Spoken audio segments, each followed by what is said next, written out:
From part one, we learned that a general in charge of the Roswell base was not informed that UFOs even existed or the fact that we already knew the fact that they existed. But what happened and who already knew and what and who, with a good helping of why, those things were all flying around. But first, why does all this evidence not add up? Okay, well, let's look at a historical exhibit 2,000 years in the future. First, we have a portable living unit, 4 tires, built so that the larger the animal that you have to harness to this, the higher status that you were, and that these things were called Chevys, living quarters, or Toyota, BMW, and the more unfortunate ones would get smaller living quarters, such as the Ferrari or the Volkswagen Beetle.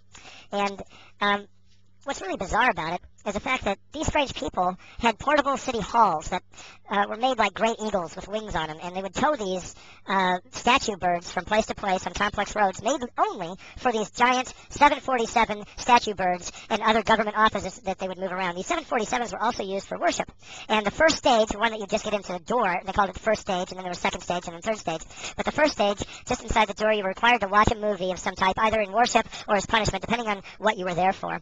And in front of this, they had their control place, or cockpit, as they called it, that kept the time of all their complex worship schedules.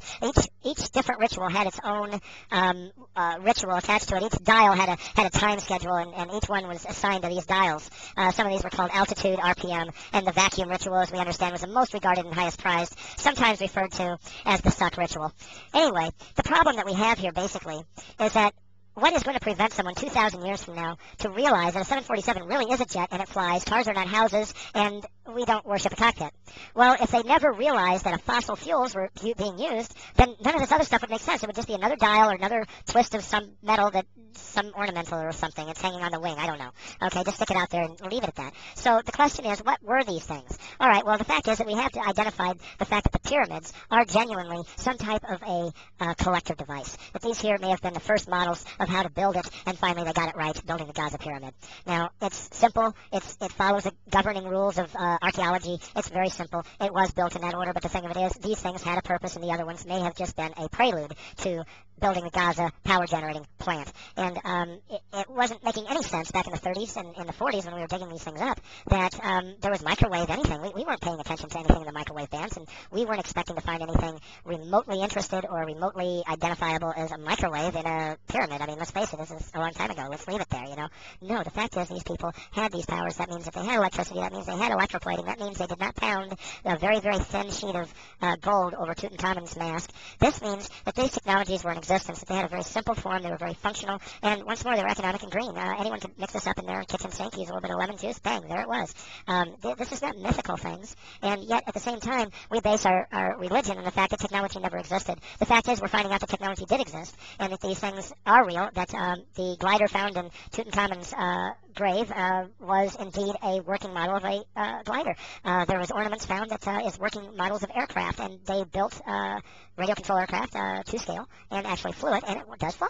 And this is what I'm trying to say. The fact is, science has never, ever been wrong. Our interpretation of it has. And until we step back a little bit and take a serious look at the science that we are addressing, and some of the concepts that deal with this is just as mystifying as microwaves at a pyramid, then you just have to accept the fact that these forces exist, and you have to accept that the science exists. You have to accept that something beyond your comprehension, like electricity, exists. Okay, it's beyond your comprehension. You know, if you touch it, you hurt. It makes a flash. It makes a spark.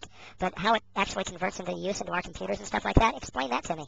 Normally, we cannot. As people that we use these things, we cannot explain these things because these things are tools. These things are developed tools over time, and yes, we have taken ideas, concepts, and brought them forward. But the thing of it is, where does this stop? It has not stopped. We are exponentially learning more and more. We're exponentially placing more information into libraries, and we're more and more communicating. These things have been mislaid. The base of them have been mislaid. That's the reason why we have to sit back and take a look at the true archaeology of it and the true history of it. And that is the end of part 2. This here is a prep in order to get you to part 3, because again, if you can't understand what we're talking about when we're talking about water, we'll never be able to talk about fish. Good night, and may your God be with you.